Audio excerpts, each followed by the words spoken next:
Ana María de Jesús Terraza Álvarez, del grupo I-521, de la especialidad de informática, y yo les voy a hablar de temperatura. ¿Qué es la temperatura?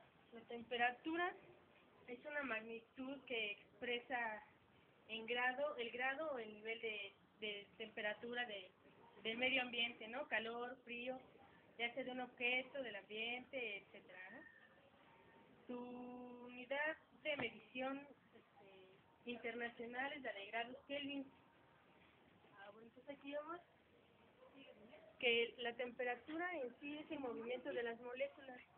Eso quiere decir que al subir la temperatura, las moléculas de un objeto o un cuerpo, por decir el agua, cuando empieza a subir la temperatura, las moléculas se empiezan a mover, y el movimiento es lo que ocasiona que suba la temperatura, empiezan a chocar unas con otras. Entonces, al contrario, si la temperatura empieza a bajar, las moléculas se mueven cada vez menos, que es lo que se podría decir que hace que el agua se congele. Entonces, la medida que comúnmente usamos nosotros es la de grados Celsius. Se podría decir que la unidad mínima en grados Celsius es la de 0 grados Celsius. Esto quiere decir que cuando llega a ese nivel de temperatura, las moléculas ya no tienen ningún movimiento, y es cuando el agua se podría decir que en sí ya quedó congelada totalmente. La mayor medida en grados Celsius es a 100 grados. Cuando el agua llega a 100 grados Celsius, se podría decir que en ese momento empieza la evaporación. Se podría decir que las moléculas se empiezan a mover tanto que se separan, y es lo que ocasiona que el agua pase de su estado líquido a su estado gaseoso.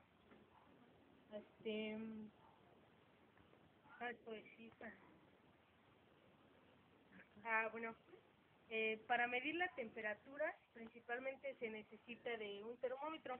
Un termómetro es se podría decir que un tubo de vidrio, el cual tiene un orificio en el centro que se encuentra al vacío, sellado al vacío. En la parte de abajo se encuentra un pequeño círculo en el que se encuentra localizado el mercurio. Y cuando sube la temperatura, el mercurio sube a través de él hasta, se podría decir, llegar a 100 grados, ¿no? Por decir que marque el termómetro.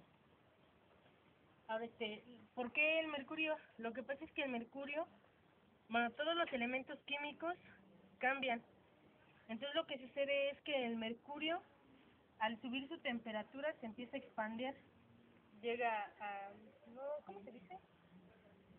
Se dilata, que es lo que hace que suba.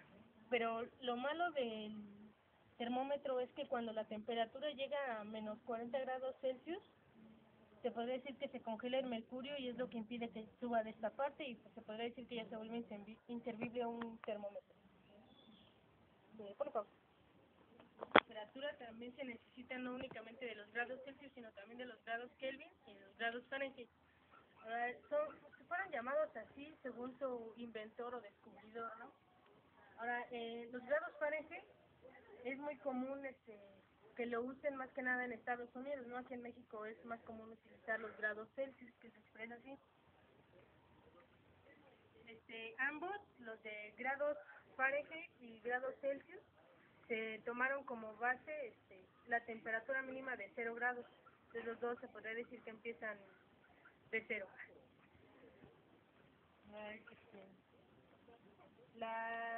Las escalas termométricas, bueno, pues estas nos sirven para resolver problemas.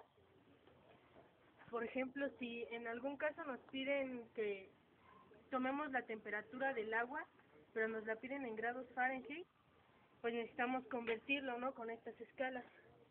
Se podría decir que tomamos el grado Celsius, por ejemplo, 20 grados Celsius, que llega a medir el agua, y lo único que hacemos es escribir aquí, por ejemplo, 20 grados, y lo multiplicamos por 1.8 más 32, y nos daría en grados Fahrenheit la temperatura del agua. Y así es como podemos ver aquí cómo transformar de Celsius a Fahrenheit, que es el grado Celsius más 1.8, no, por 1.8 más 32, de grados Fahrenheit a grados Celsius, va a ser los grados Fahrenheit menos 32 entre 1.8 para que nos dé grados Celsius. De Celsius a Kelvin va a ser igual al grado Celsius más 273.15. Y de Kelvin a grado Celsius va a ser el grado menos 273.15. Y pues ya en resumen, la temperatura es la medición de un cuerpo, una masa, la temperatura, bueno, el ambiente, ¿no? Podría ser frío, caliente, etcétera. Es el movimiento de las moléculas. Mientras más se muevan, más temperatura va a tener un objeto. Mientras menos se mueva, va a estar más frío, congelado y ya. Entonces, ya aquí termino de explicar lo que es temperatura.